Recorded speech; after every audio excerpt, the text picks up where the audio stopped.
Okay, mga oldies but goodies song nga mabatian naton medyo ma-recall naton mga nagliligan.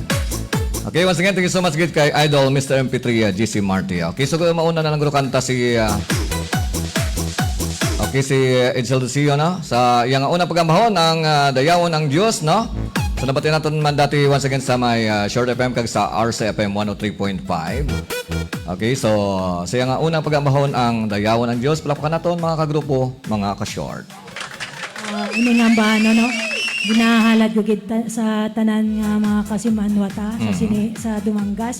Labi na gid sa aton mahal nga Diyos nga naghatag sa aton sang hulam naton nga kabuhi. Gani balik ko gid ang kadayawan para sa aton mahal nga Diyos. Okay. So man sa dira sa Palok Solo kay Langgarusan, kay Tits Maning Kaspe, kay Inday Ame ang Toto Arnold Barbershop, kay Kapson niya Dolyar sang Victorias, kag sa mga kautura namon sa 70 Adventist sa Palok Sool.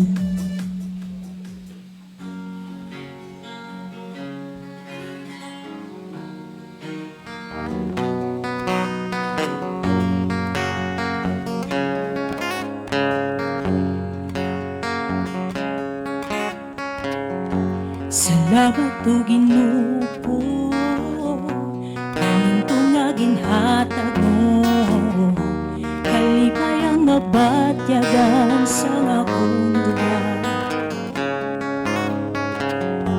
Tanan sa imo nagikan, sa sining kalibutan, kabuhi mo gintugyan, maluwasang sa kasalanan.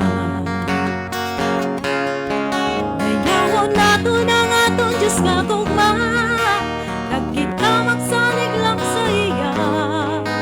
Siya gid lang ang atong talangkan, nagwala na sang iba. Siya takus gid pasalamatan, kaya na siya sa oras nga tanan. Gani hindi siya naton pagkalimtan, nagtunon sang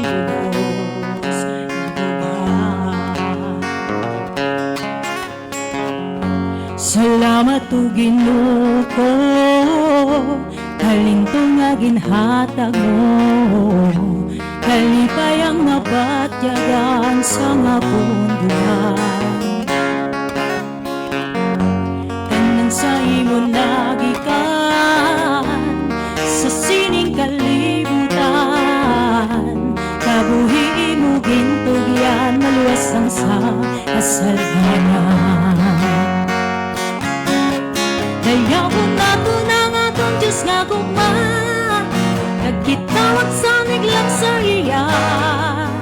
Siya gid lang ang atong balanghan, nagwala na sang iba. Siya takos gid pasalamatan, kaya na siya sa oras nga tanan. Gani hindi siya naton pagkalimtan, tulong sang Diyos kabuhan. O Ginoong Diyos Jesucristo, payamon ang pulong mo, mga grasya nga ginpaambit mo sa tanan nga mga tao. O Ginoong Diyos, Korderos ng Diyos, kami mo gintubos. Sa krus ikaw ang nagantos, ginhigog lang kami sa lubos.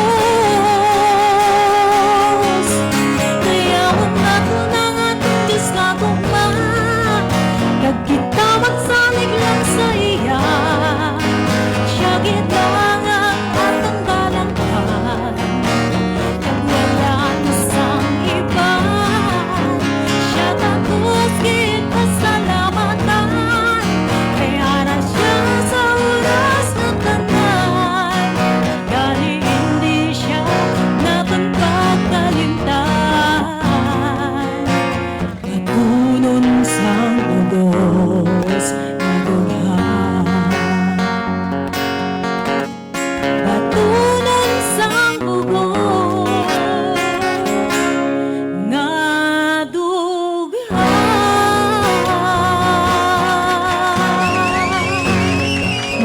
salamat.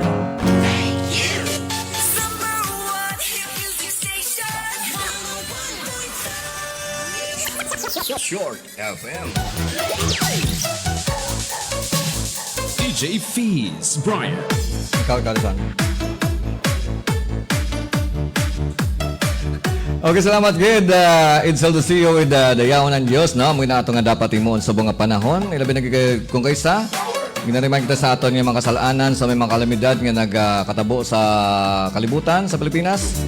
Ilabi na kita sa nagliligad nga mga tinuig ng damo sa mga problema nga nag-abot sa aton. May mga bagyo, nga mga baskog, may mga linog, kag siyempre mga nagliligad, may mga balatian pa nga naglusot, no? Kag siyempre, hindi pa malikawan ang mga anomaliya sa gobyerno.